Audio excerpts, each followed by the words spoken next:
Hello students and welcome back to my new video. This video is related to class 9th and the topic is conservation of momentum. First मैं इसके define बता देता हूँ. Conservation of momentum states that the total momentum of a system remain conserved means unchanged when no external force is applied to them.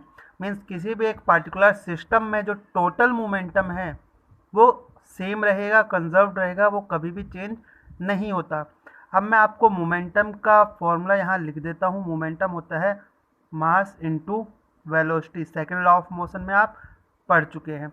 अब देखिए, अब हम इसको समझते हैं एक कैलकुलेशन के थ्रू, एक एक्टिविटी के थ्रू, ताकि आपको ये इजीली समझ में आ सके. देखिए, हम सपोज कर लेते हैं let there are two balls, ball 1 and ball B.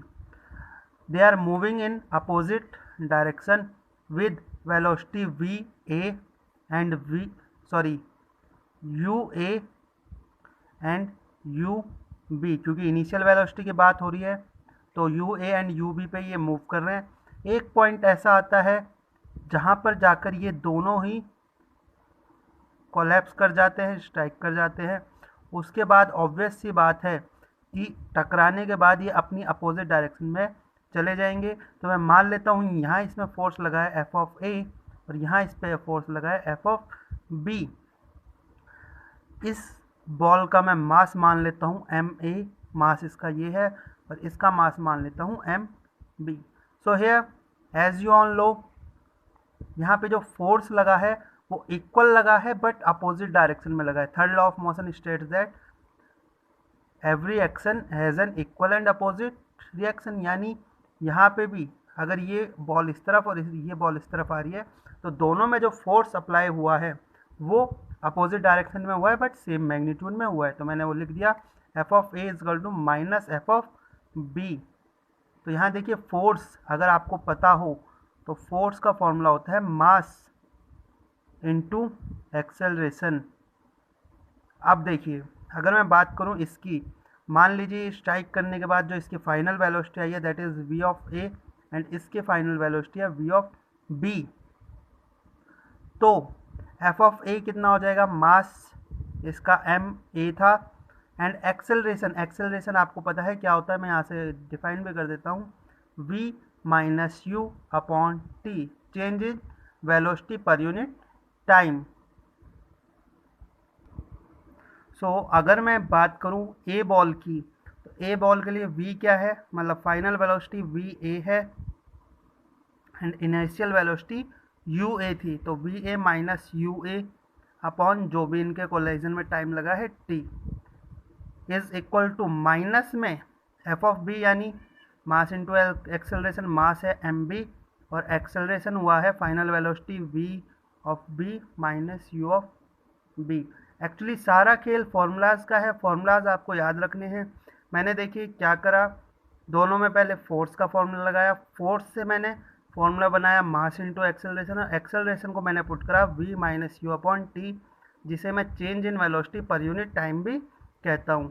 तो देखिए, अगर मैं इसको ओपन करूँ तो यहाँ से मेरा क्लियर हो गया कि M of A, mass of A into V A minus M A into U A is equal to minus में M of B we B plus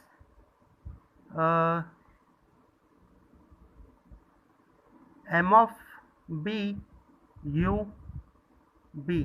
अब देखिए, अगर मैं यहाँ पर इस एम ए यू ए को इधर ले आऊँ and m b we b को अगर इधर ले आऊँ तो यहाँ से क्या आ गया, m of a v a plus M of B we b is equal to m of a u a plus m b you b. अभी मुझे पता है अभी आपको समझ में नहीं आ रहा होगा, बट अभी देखिए मैंने यहाँ क्या लिखा था कि मोमेंटम का फॉर्मूला क्या होता है, mass into velocity. Mass into velocity A की, यानी मोमेंटम, मैं अगर इसको लिखना चाहूँ तो ये लिख सकता हूँ कि momentum of ball a after collision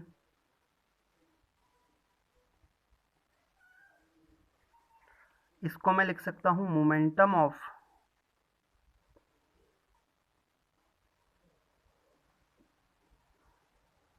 ball b after collision. देखो ए और बी की आफ्टर कोलाइजन की जो मोमेंटम है वो टोटल किसके बराबर है? इक्वल है वो momentum of a before collision plus momentum of b before collision. यानी ए और बी टकराने से पहले जो टोटल मोमेंटम था, टकराने के बाद ए और बी का मोमेंटम दोनों इक्वल आए हैं। यहाँ से हमारा ये क्लियर हो जाता है।